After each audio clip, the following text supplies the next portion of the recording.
Magandang hapon po sa lahat ng ating mga guro na sumama po sa atin no, ngayong araw na to. Kahit I know it's already a Friday, last day na po at mag-weekend, but you were able to join us in this orientation po no, ng mga reform policies ng learning systems. Um, Earlier, before I started po, we already presented the Mentimeter. So some of you have already inputted yung mga questions nyo po regarding sa reform policies po ng learning systems. And later on, in a while po, babalikan natin yun at we will try our best to answer most of them. No? At kung hindi naman po, later ay um, pwedeng i-process po namin. Meron po tayong Viber community at you can ask questions also there kung hindi po ma-address ngayong hapon. So, before we proceed po doon, we will have a shout out po muna sa ating mga teachers from the different regions participating this afternoon. Sa Region 2 po, ito po yung mga pictures nyo na shinare sa Viber community. Very active po ang lahat, no? Unlike yung usual webinars po no, or online orientation, dito po meron talagang interaction kayo with the group, no? Ayan, marami pong mga pictures from different schools, no? Maraming salamat po sa ating mga regional focals from region 2, tapos ito po 3 naman po. Marami po, nasa 1,000 po mahigit ang ating mga cluster viewing po no sa region 3. At ayan po yung mga activities na ginawa nila during our asynchronous session po, no? Then shout out din po sa ating Region 9. Ayan naman po, our third region po na nag-join din sa atin. Salamat po sa ating regional focals, sa ating division focals who have made this happen. And Region 11, no, coming from Davao Occidental and Davao del Norte. So ayan po yung mga documentation, mga pictures po na shinare nila sa Viber community showing how they participated po, how you participated in our online orientation today, no, sa ating mga synchronous sessions. So yan, maraming salamat po. Okay? So ngayon naman po, sisimulan natin, no, we're almost done no sa ating session, our orientation for teachers this afternoon. And for this part, we will have our reflection and Q&A. So welcome back po no sa ating lahat. Last part na po ito at we will call it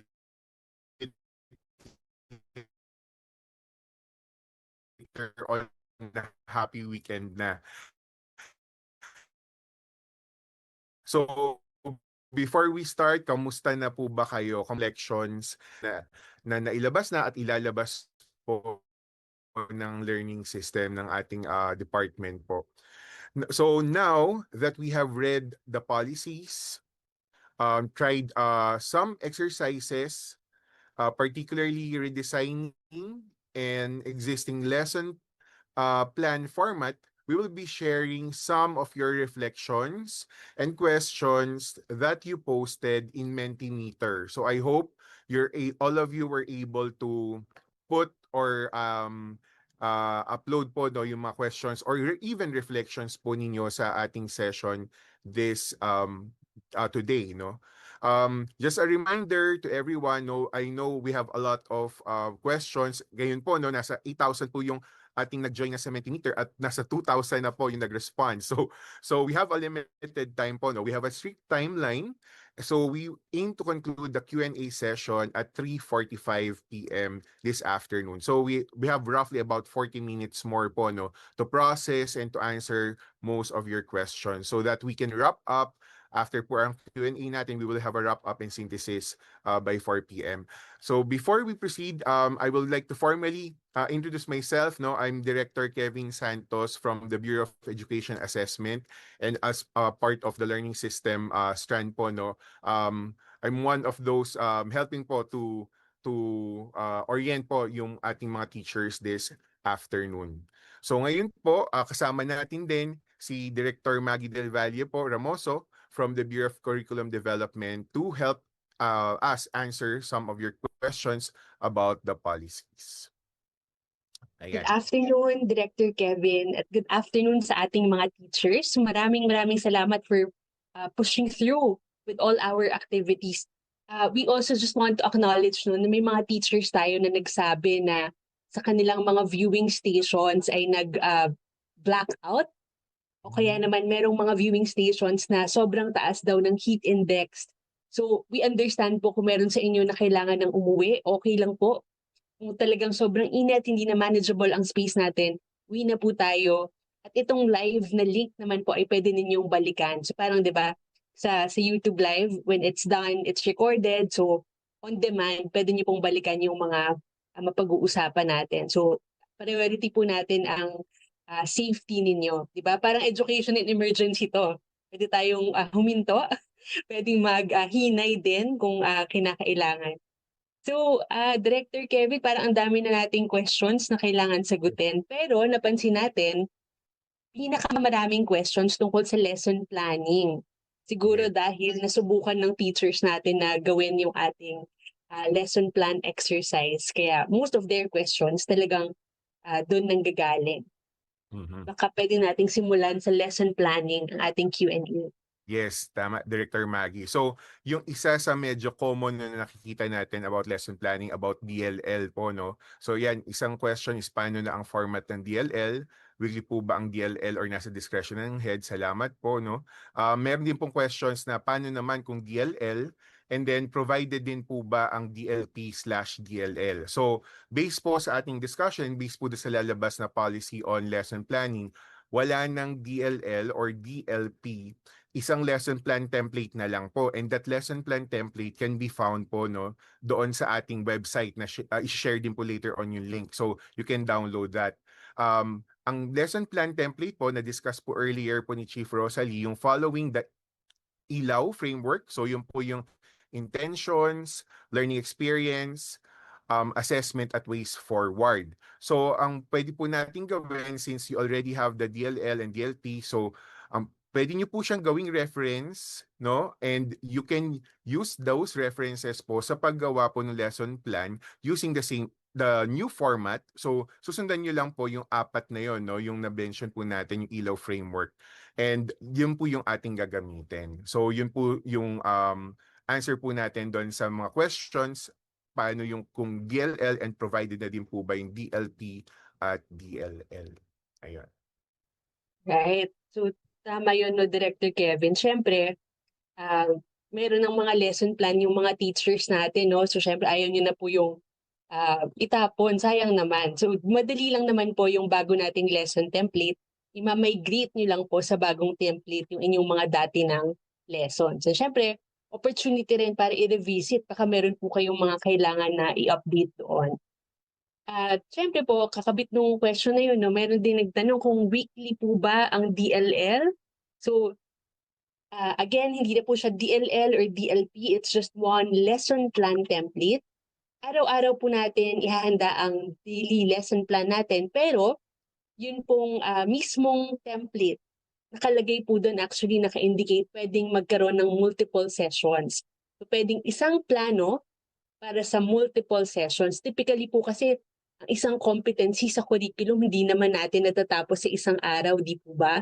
So pwedeng kung balak natin, isang competency tatapusin natin sa 3 araw, o minsan kung sobrang bigat niya or kailangan pa siyang i-unpack na competency, aabutin ng 5 araw, okay lang po yun na isang lesson plan para doon sa buong linggo. Depende kung ilang araw niyo po gagamitin or gagamitin sa inyong lesson, yung inyong competency. Depende kung ilang araw yung nandun sa intention part po ng inyong lesson. Ayan. Meron ding tanong, Director Kevin, kung sa kinder ba applicable din yung ating lesson plan template. Opo, applicable sa lahat from kinder to grade 12. So, simpleng-simple lang po yung ating lesson plan template. So pwede na pong yun yung gamitin nating lahat simula kinder to grade 12. Sige po. Director Kevin, meron Okay. ka pa dito sa Director lesson Maggie, plan? yes, meron din isang question, no? Is there a Filipino version of the DLP template? Kasi yung template na yung lesson plan template actually, no, ay na naka-upload sa ating website at I think na-share na rin earlier, no, ay English. So, yung Filipino version will be attached. Isasama po siya do sa policy na ilalabas po on lesson planning. So, pero same structure din naman po siya. Ayun po. And then, Ayan. So, yeah. There's also a question, Director Maggie. Ito naman, medyo ano tayo ng konti, move tayo ng konti sa senior high school and then the 3-term, no, na calendar. When will the budget of work be released for senior high school subjects? And how will the 3-term be administered in senior high school? yes. So, kung nakita nyo na po ang ating microsite na ginamit natin kanina during the self-facilitated activities, nandoon na po yung budget of work. So, baka na-click nyo pa lang yung link. Pag nag-scroll down po kayo dun sa pinakababa ng homepage, nandun po ang budget of work. Kasama na po dun ang budget of work ng core subjects. So tandaan po natin, ang ating bagong senior high school program ay meron lang 5 core subjects at i-administer po yan ng buong taon. Kaya naman, may budget of work din po ang ating core subjects.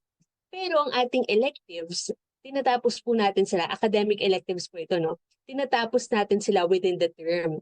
So halimbawa po sa grade 11, kukunin ng mga bata yung 5 core subjects and then on top of that, they get 1 elective. So hindi po niya actually kailangan ng budget of work.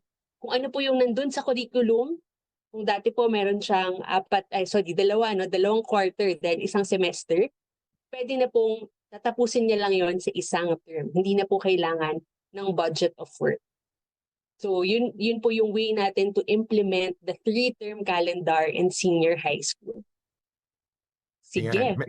Merong question, Director Maggie, yung how many, ibaba natin ng konti, how many minutes is allowed per subject in a school that implements 2 shifts. So doon po sa ating nilabas, no, na 3-term school calendar na policy, meron po doon example. No, pag more than 1 shift, merong po model 1, model B po doon. So you can refer to that policy po, to the annex po ng policy na yun, so that you can have an idea what will happen if in case your school has 2 shifts. Yan. Correct po yun, no? So, syempre, alam natin iba kapag 2 shift, minsan mas mahirap. So, kung may kailangan po kayong flexibility, ang importante lang po dyan, i-communicate sa inyong division office. Pero katulad po ng sinabi ni Director Kevin, meron na pong sample class program sa ating DepEd order. Sige po. Meron pa ba tayong related question?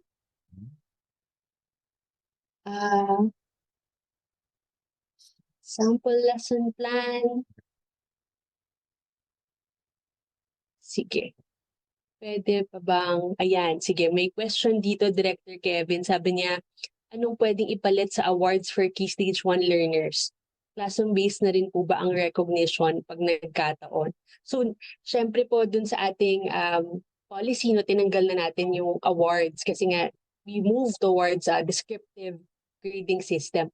But there's nothing stopping you from having some sort of recognition, not for grades, but for other awards, no, non-academic awards that you feel you want to celebrate in your classroom. Di po ba? Actually, yung sa mga Key Stage 1 teachers, ako naranasan ko magturo ng grade 3, Director Kevin, at talagang sinulit ko nung gumawa kami ng sarili namin classroom recognition at may awards kami para dun sa mga pinaka-virtuous namin na estudyante, pinaka-masipag, mahilig maglinis, merong mga pinaka-reliable kapag merong mga group work.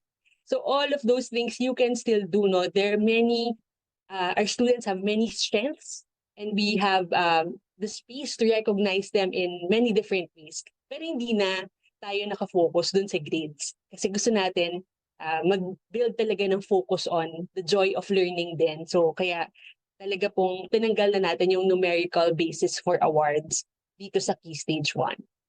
Director Maggie, Sige. parang kanina may nakita din akong question related to the awards, no, para for junior high school naman. So, Oo. tinatanong paano yung awards doon, academic awards sa junior high school. So for Key Stage 2 hanggang Key Stage 4, they will still have awards depending on their general average. So yung medyo kakaiba lang po ngayon, no, parang yung Key Stage 1, yun ang mention nga po ni Director Maggie. But for Key Stage 2 to 4, they will have awards, but awardees will be listed alphabetically to promote fairness and minimize competition. Ayun.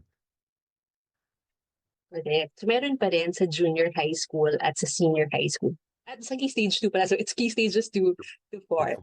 Okay. Ano pang questions natin, Director Kevin, na hindi pa natin nasagot? Um, Sige, pa-scroll down lang natin yung mga question.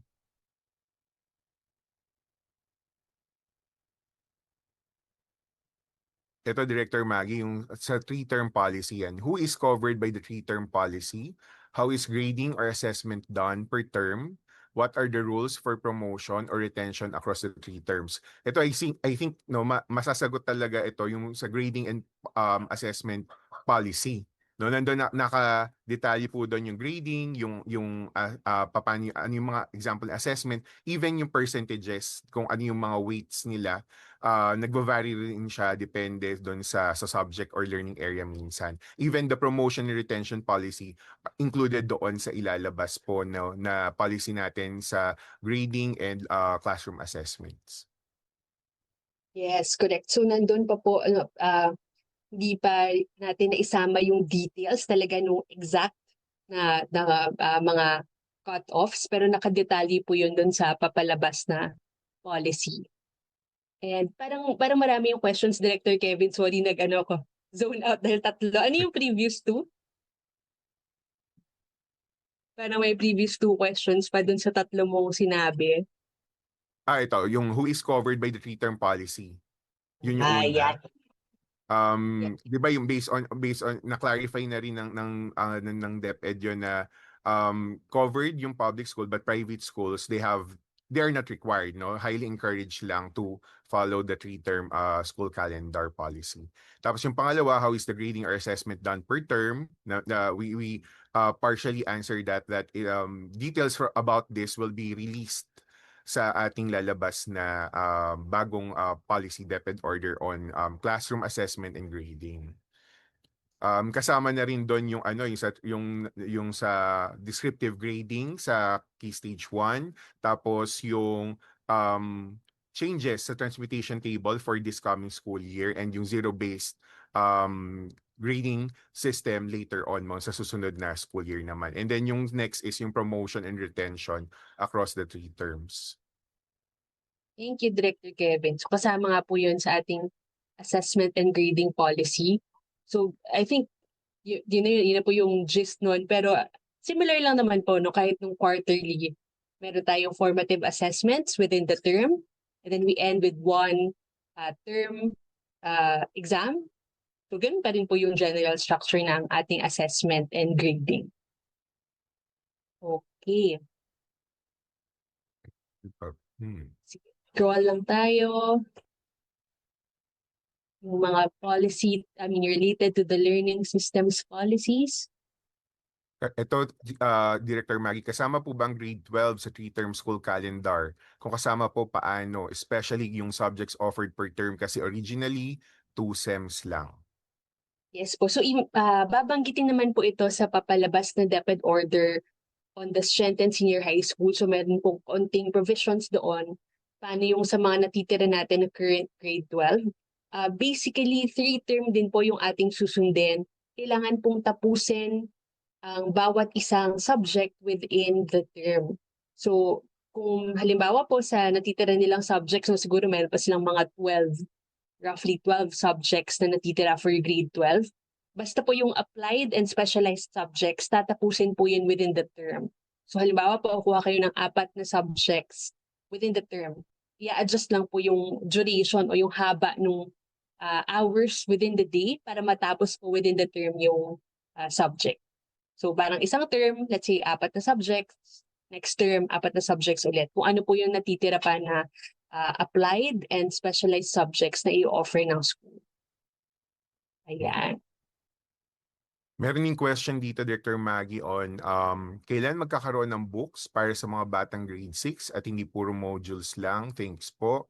So, yung question po dito, yung sagot po dito, no, procured na po lahat ng titles from grades 1 to 10. Susunod po yung strengthened senior high school core subjects. And deliveries are expected to start or already starting until July 2026 po. So kung dati po nagkaroon ng failure may mga lots po na tinatawag no, na nagkaroon ng failure ng procurement o ng bidding, ngayon pasado na po lahat. So nag-aantay po tayo ng delivery po ng ating mga libro from grades 1 to 10 until July 2026. Tama, no, Director Kevin, talagang historically, hirap tayo na matapos yung pagpapa-procure at pag-deliver ng ating mga textbooks. Pero marami na tayong mga reforma na nangyari sa procurement of textbooks, no? Many of the procurement efforts have now been downloaded to the regional offices. So marami na tayong nagpo-procure. At hopefully sa mga paparating na taon, mas bumilis pa yung mga procurement processes natin. So, unahin na po natin to, no? Baka pagbukas ng klase, malamang po niyan hindi nyo pa hawak yung libro kasi nga po, nagkaroon pa rin ng delays, lalo na po yung strengthened senior high school dahil bagong-bago yung curriculum. But katulad po ng sinabi ni Director Kevin, this time po, yung grades 1 to 10 na natitira pang textbooks ay pumasa na. So matter na lang po ito of implementing our contracts and talagang making sure na ma-deliver, umabot sa mga school yung mga textbooks. Okay? We will aim for efficient implementation of that. Sige po. Director Kevin, meron pa ba Yes, tayong next question? scroll down lang tayo ng konti, this ibang mga questions.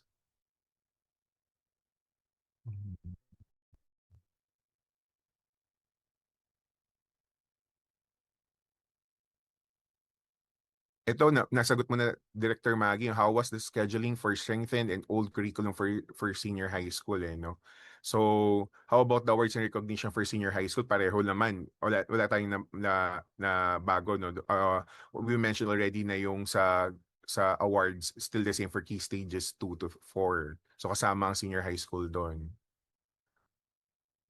Quarters pa rin po ba ang tawag natin? Like first quarter, second quarter, or first term, second term, and third term na? So, ang sagot ay first term, second term, and third term na siya. Yan.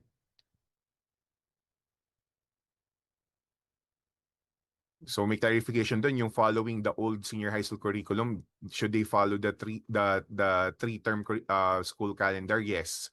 No? So kasama po yun mga old or yun yung last batch ng grade 12 ng old curriculum. So they are included po. Yan. Yes. So how to divide the lesson per term. I think, Director Maggie, ito yung may budget of work na rin tayo na Yes, nasa correct. microsite that can guide them, no, kung paano yung pagiging pag-group lang niya per term, no, sa pagtuturo or sa delivery nila ng lectures or lessons. Okay? So, sige po, scroll down pa tayo.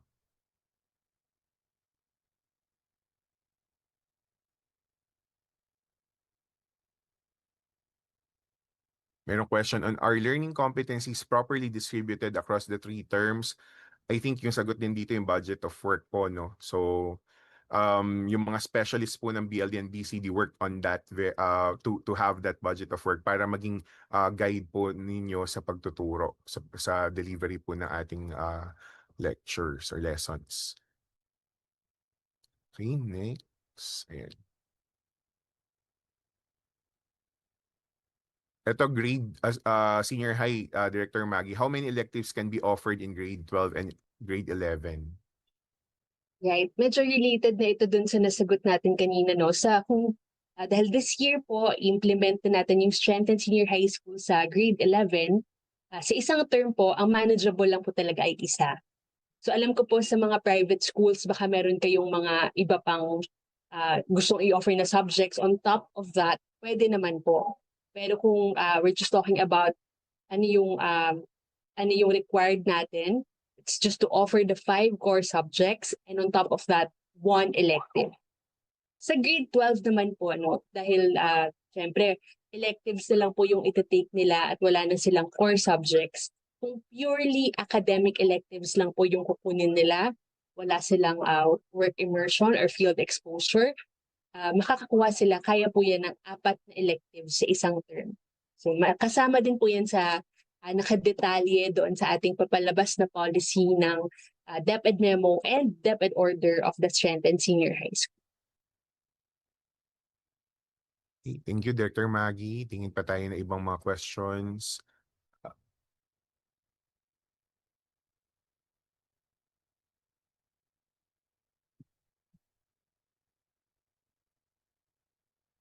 When will the budget of work for senior high school electives be available? Some of them are available na, Director Maggie, no? Nasa Microsoft. Actually, Director Kevin, yung mga electives kasi dahil tinatapos naman natin sila within the term, hindi na nila kailangan ng budget of work. Diba? Kung buong term tatapusin mo na sila, para lang pong yung curriculum guide, parang tatanggalin nyo lang po dun yung kahon ng quarter. At yun na po yung listahan ninyo ng competencies. Pero po, for your convenience, currently nililayout na rin po itong mga ito, no? Para nasa isang repository na po sila. Pero for the meantime, na wala po sila dun sa microsite ng Guide to LS Policies, nasa DepEd website pa rin po sila. Pag tingnan niyo po dun yung programs, makikita niyo po yung Strengthened SHS. Nandun po lahat ng ating mga curriculum guides ng Strengthened Senior High School. So pwede niyo na po yung gamitin as reference for your planning. Ayun po yung clarification about the senior high school electives. Yeah. So let's scroll pa po kung ano yung mga iba pang mga burning questions po, no?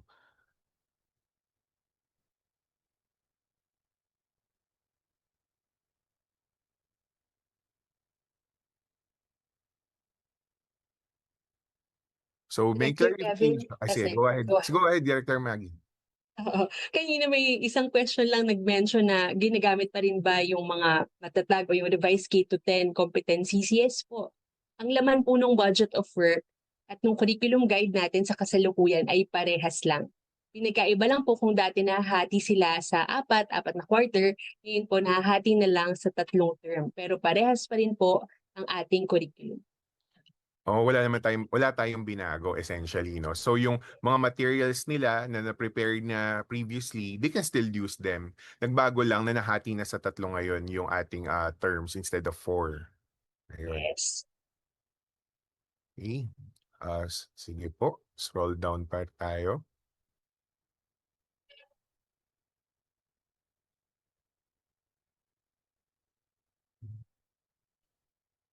Do we need to use, Director Maggie, do we need to use new SF10? Okay.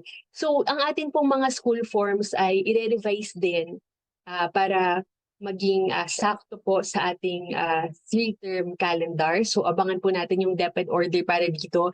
Ang i-assure po namin, nakikipag-usap na po kami sa PHROD at sa planning service. So, in the works na po itong mga school form revisions.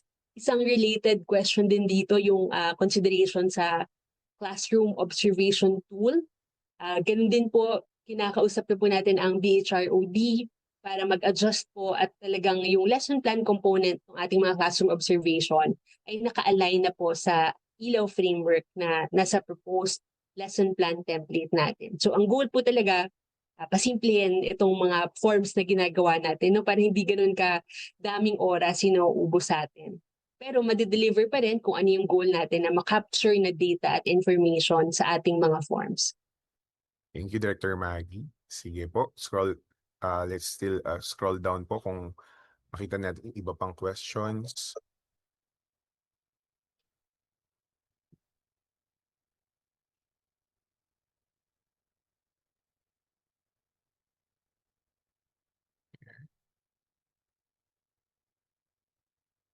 Ayun, ito related din no, sa school forms, I think, no?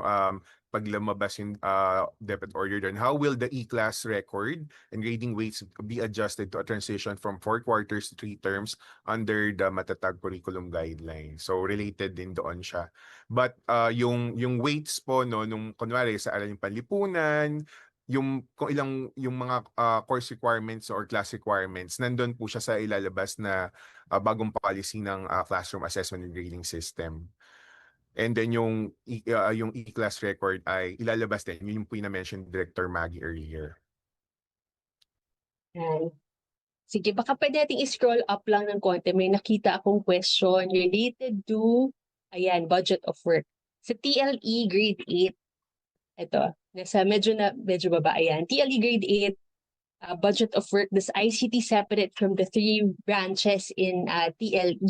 So hindi naman po hiwalay, ano. So makikita niyo po dun sa budget of work, pag dinownload niyo, tinatapos pa rin yung isang discipline bawat isang term. So isang term yung AFA, isang term yung IA, isang term yung home economics. Tapos po yung ICT, ni-spread out natin siya sa buong taon. So para buong taon nilang pinapractice yung kanilang ICT competencies. So hindi naman po very drastic change yun, no? Kasi ganun pa rin naman katulad dati. Tinatapos natin sa isang quarter yung isang field of TLE.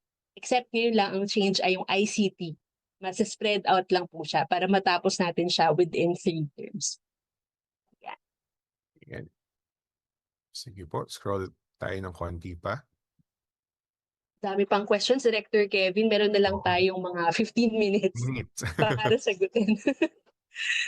But again, as I mentioned earlier po, no, meron tayong Viber group. So some of the questions na sa tingin nyo dapat masagot ay pwede nyo pong i-send doon and we'll try our best to answer as soon as possible po.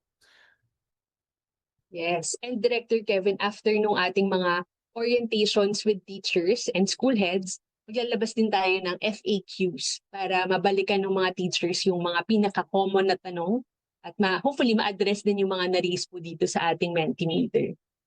Yes. Oh, kasi limited lang yung ating time dito. And I know that Friday ngayon. So some of you baka medyo malayo pang uwian after this orientation. Okay. So ano pa ba ang Ayan. Director Kevin, may question dito ng bagong MOA for partner industries. So ayan. yes, sa bagong work immersion policy, nakakabit din po ito. Pero hindi po naman, katulad din po ito ng mga ibang forms po natin. No? Hindi naman tayo very strict sa template. Ang importante, meron kayong malinaw na agreement with your industry partner kung ano po yung responsibilities nyo, ano yung responsibilities nila. Hindi naman po tayo very strict doon. No? Pwede nyo pa rin gamitin, in fact, yung prevailing MOA na naka-attach po sa DepEd Order on Work Immersion. Pwede pa rin po yun. At syempre, you modify the terms depende po yan dun sa partnership ninyo. Hindi po tayo very strict sa template. Ang importante, malinaw sa inyo anong responsibility ng school, anong responsibility ng partner, paano natin po protektahan yung mga bata in the course of the work immersion, at ano yung matututunan nila. Isang mahalagang component din po sa work immersion, dapat malinaw yung kanilang training plan. So hindi po tayo lang basta hahanap ng partner, dadalhin natin dun yung mga bata, tapos bahala na sila kung ano yung gagawin nila. Kailangan po, paplanuhin natin with the partner kung paano nila gagamitin yung mga araw na yon na nandun sila sa work immersion. Ganon din po yun for field exposure, ganon din for arts apprenticeship. Dapat malinaw kung ano yung plano. Parang tayo, di po ba, nag-lesson plan tayo kung anong gagawin natin sa araw-araw. Ganon din dun sa ating work immersion, field exposure, and arts apprenticeship. Dapat nakaplano din po kung ano yung mga gagawin ng ating mga estudyante. Sige po. So may question naman dito, Director Maggie. We would just want to ask how are we going to identify if the descriptive grading system for Key Stage 1, what would be the basis? Doon po sa ilalabas na bagong policy, meron po doong 3 descriptors, yung consistent, developing, beginning, and then meron pong corresponding yon na general description that will help you guide po kung paano yung descriptive grading na gagamitin for Key Stage 1 po. Ayun. Okay, so sige po, try nating scroll pa for other questions.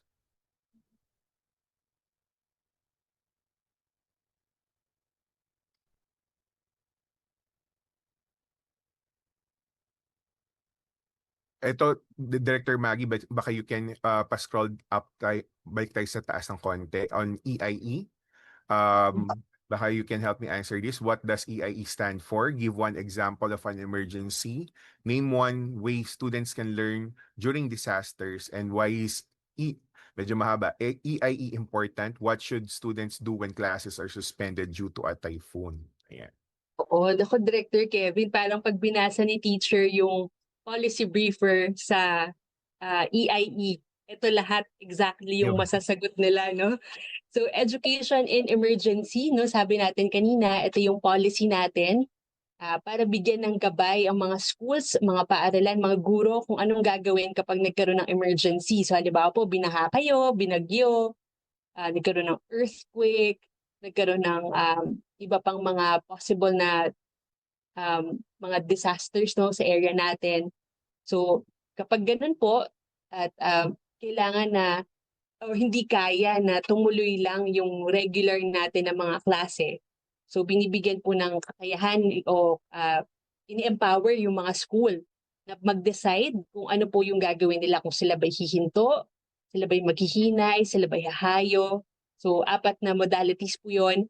Um, Tapos sabi dito, name one way students can learn during disaster. So magkakaiba po ano, syempre, again, kung kaya nyo naman na magbigay ng mga uh, structured, kung kaya po natin magbigay ng mga structured learning experiences dahil okay naman, no? Parang nagkaroon lang ng suspension in general sa inyong LGU. Pero nakita nyo, kaya naman ng mga bata mag-connect sa internet o meron naman silang ready na modules. Pwede po natin gawin yon bilang kabahagi ng hinay na mode ng EIE. Sa kabilang banda, halimbawa naman, medyo mas mahirap, no? Parang halimbawa may mga estudyante tayo na binaha. Hindi nila kaya na magkaroon ng very highly structured na education activities na distance learning. Pwede tayong gumawa lang ng mga light activities, mga check-in activities. Halimbawa, isang practice lalo na nung pandemic, kapag pabigla-bigla yung mga suspensions, parang yung ibang teacher gagawin lang nila sa messenger group, halimbawa, magsisend sila ng bite-size na isang paragraph na parang lesson, tapos bite-size din, isang poll, isang question, magre-reply yung mga estudyante. Very light check-in activities lang with their students. So pwede po yung gawin. At again, katulad po nung sinabi natin kanina, kung ang flexible learning program kailangan i-apply, ang education in emergency, yan para po yan sa ating lahat dahil wala sa atin exempted sa mga emergency, no? Lahat po tayo posibleng bagyuhin, lahat tayo pwedeng makaranas ng sobrang taas na heat index, kaya dapat ready po tayo mag-implement ng EID.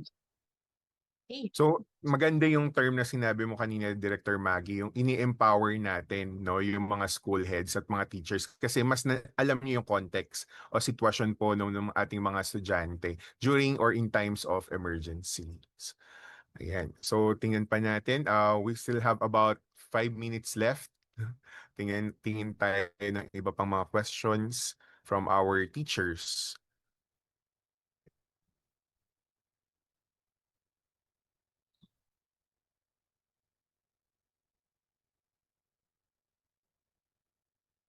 So may mga questions about lesson plan template.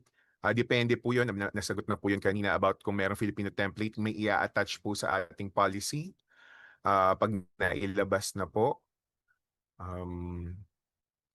What changes in the time allotment? Meron pong sa annex po nung ating 3-term school calendar, meron po tayong sample po doon that you can use as a guide. Okay, sige po.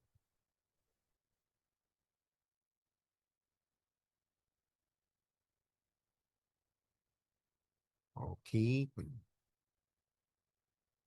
Meron pa ba tayong questions dyan? Ito, wellness leave. Yung I think ito, yung wellness leave po ba ay every end of term block ay iba pa or in addition pa sa 5-day wellness leave ng CSC, Director Maggie? Oo, so kasi Director Kevin, yung wellness leave, ah, hindi po yan automatic. No po? Katulad ng ibang leave natin, di ba? Yung sick leave, yung vacation leave, kailangan siyang i-apply at merong arrangements dapat sa school kapag aalis tayo. Meron tayong teacher na papalit sa atin. Meron tayong iiwanan na lesson plan, di ba? Katulad din ng ibang leave, yung sinasabi pong wellness leave ng Civil Service Commission na binibigay din naman. Meron din tayong local guidelines sa DepEd, no? May DepEd order or DepEd memo yata. Pero definitely meron tayong policy na nilabas tungkol sa paggamit ng wellness leave. Hindi po namang wellness break na sinasabi na pwedeng gawin sa end of term block. Iba pa po yun. Pag sinabing wellness break, nag-decide ang school no, nilatag yun na lahat ng end of term activities ninyo. Tapos nakita nyo sa 10 araw ng end of term, parang kaya pa nating mag-wellness break. Meron pa tayong isang araw, kunyari na wala na talaga tayong gagawin. Tapos na tayo magbigayan ng card, tapos na tayo magpa-PTA meeting, wala na tayong contest, wala na tayong program. Kaya nating mag-isang araw na wellness break. On top pa po yun ng inyong wellness leave. Hindi po mababawasan ang wellness leave pag kayo ay nag-schedule ng wellness break.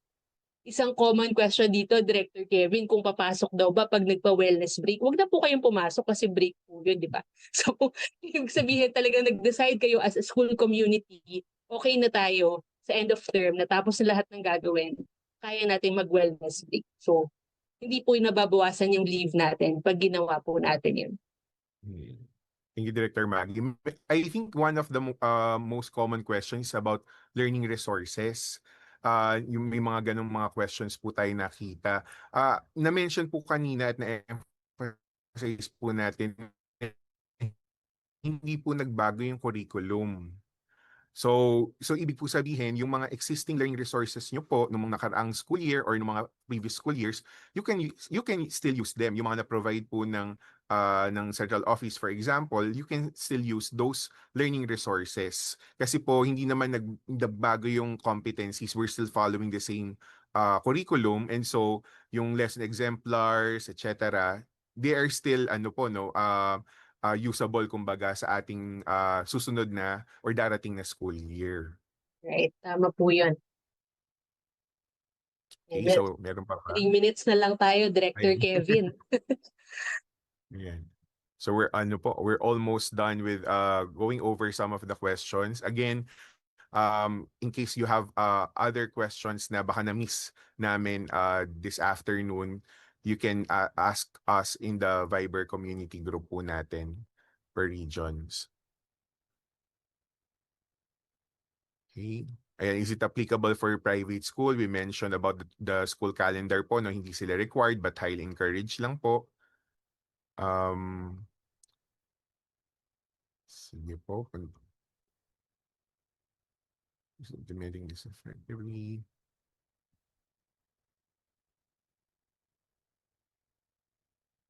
So if there are no awards on Key Stage 1, how can we motivate our pupils to study hard? Na-mention naman po ni Director Maggie, no, na technically parang walang academic awards, but you can have other awards po, no, na to help them motivate, no, itong ating mga early grades po.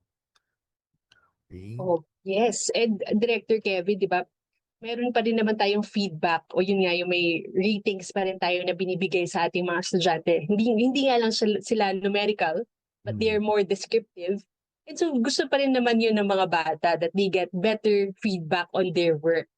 So ang importante lang po, the reason why we're moving away from numerical grading, diba? So we can be more focused on the learning rather than the ranking or the awards of the students. Marami pong ways to motivate and engage our students na hindi lang po nakatutok sa awards. In fact, di ba, alam natin yan bilang educators, mahirap yung puro extrinsic yung nabibuild na motivation, no? Gusto nating makabuild din ng intrinsic motivation for learning ng ating mga estudyante. Kaya, yun po yung dahilan kung bakit hindi tayo nakafocus sa numerical grading at sa academic awards. Thank you, Director Maggie. I think it's already times up na, almost 3:45 na, and again we value your time po ng ating mga teachers who are joining us in this orientation. So the last part of our orientation right now, I will give the floor to Director Maggie for the synthesis po naman ngayon. So maraming salamat po sa inyong lahat, ng magandang hapon. Yes, salamat po, Director Kevin. Thank you for walking us through the questions of our participants. And again, kung hindi pa po nasagot yung inyong tanong, babalikan po namin kayo through an FAQs document that we will share when we finish the school heads and teachers orientations. So dito po tayo, we now close this session. Wow, patapos na tayo. So congratulations sa ating mga teachers. And maraming salamat sa sustained engagement. No, masayang-masaya po kami na makita yung mga pictures nyo, makita even yung mga sagot nyo po sa Mentimeter. Talaga pong excited kami na sana sama-sama nating mai-implement ng matiwasay at maayos itong mga policies natin. Again, hindi po sila perfect at hindi po ito magiging ganun kadali dahil unang beses nating gagawin. Pero yung pinaka-importante po, lahat tayo matututo sa prosesong ito. So just to synthesize what we learned today, again, so we'll show you the same diagram we showed you earlier. Ayan. Ito, focusing na pala on the ways forward. Wala na ba yung ating synthesis slide? Sige. I think we have another slide for the synthesis.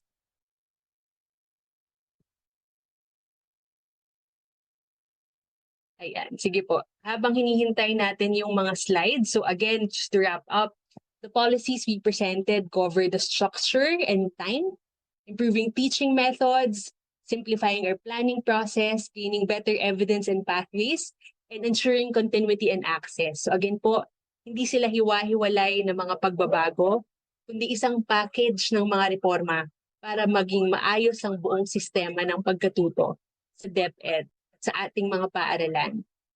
So ways forward po, ang tanong lagi sa atin, saan ba makukuha? Ayan, ito po ulit yun. The same diagram we showed you earlier, but basically, ito yung gist ng sama-samang mga policies. Sana po tingnan natin sila ng isang buo at alalahanin natin lagi yung mga pinakamahalagang prinsipyo. At kapag nandun na tayo, nasa school tayo, nandun sa atin yung mga gray area, pagbaba ng policy, parang, hindi ko alam kung paano to gagawin para sa school ko. Balikan niyo lang po yung principles natin. Alin bang mga desisyon yung magdadala sa atin ng mas malapit dun sa mga prinsipyong yun? Yun po sana parati yung pipiliin natin. So, ways forward, gusto nating i-share ulit sa lahat na meron po tayong microsite kung saan ma-access po ninyo yung mga materials na ginamit natin sa orientation. So ito po ulit yung link at ito po ulit kung saan siya mahanap sa DepEd website. Punta lang po kayo sa programs, makikita niyo po yung tab na Guide to LS Policies. Makukuha niyo na po doon yung microsite. Marami pong laman yung microsite natin. Meron siyang multiple tabs. Meron po actually na pinakabagong feature ng ating microsite. Meron siyang isang tab na merong video. So halimbawa po, tapos na tong orientation natin, gusto nyong balikan ulit yung mga pinag-usapan, hindi niyo po kailangang panoorin ulit yung lahat ng buong video natin ngayon. Meron pong tab doon na naka-organize yung mga videos, bite-sized videos, para po ma-refresh kayo doon sa mga pinaka-importanting elements ng ating mga reform. Pero kahit na may ganito po, we encourage everyone kapag lumabas na po yung official DepEd orders, basahin at pag-aralan po natin sila. Alam ko po, minsan ang haba, nakaka-overwhelm, pero nandito po yung ating microsite para pwede niyo pong ipag-compare. Parang andito na yung notes, andito na yung highlights, pero basahin niyo pa rin po as much as possible yung buong policy o yung buo natin ng mga DepEd order. At yun po, wag tayong ma-intimidate sa DepEd order, para sa inyo din po na matutuhan kung ano yung laman nito para hindi po tayo dependent lang dun sa nakasanayan na o kung ano lang yung ipapasang information sa atin. We aim to make our policies clear and explicit. At again, kung may kulang yung oras nyo para pag-aralan, nandito lang po ang microsite para balikan ninyo yung highlights ng mga policies na ito. And so as we close, gusto lang nating pakinggan din ang isang very special message, no? Merong message para sa atin si Secretary Sonny Angara. And we're ready to play that video now. Sige, pakinggan po natin si Secretary Sonny.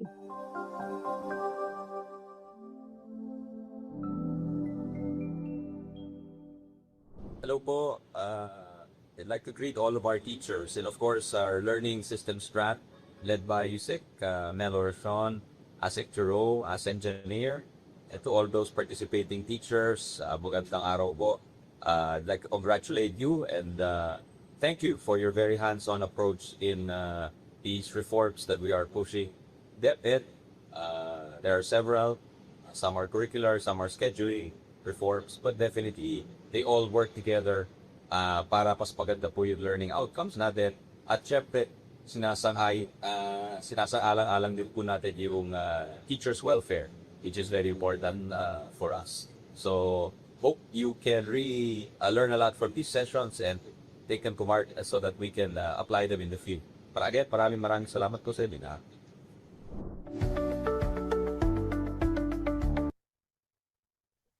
Alright, maraming salamat po, Secretary. At maraming salamat din sa ating mga teachers. Huling informative slide na lang po, nandito po ang link ng ating evaluation form. So pwede pong i-scan ang QR code or i-type lang sa browser ang link na ito, tinyurl.com/main8lsorientation. Ang key lang po, please use your DepEd email address para ma-access po ninyo ang evaluation na ito. At dito nyo rin po makukuha yung inyong certificate of attendance. So please make sure to answer the evaluation form. At pwede nyo po yung gawin mamaya. No? I know you're still in your viewing stations. Pwede pong pag-uwi, doon po nyo gawin. So maybe just take a photo of this. And again, you get your certificate of attendance upon answering the evaluation form. And so to close, muli po, gusto nating paalalahanan ng ating mga kasama, no, hindi magiging perfect ang implementation. Pero, no, if we work together and we get to cultivate a system that is more aligned, more coherent, and more focused on learning, panalo na po tayo doon. It's a win for us. So, sama-sama po natin itong subukan at pag-aralan at lahat po tayo ay sana maging smooth at maayos ang ating first year of implementation ng ating mga LS policy reforms. So maraming salamat po sa lahat and we're very, very excited to work with you this school year. Maraming salamat po!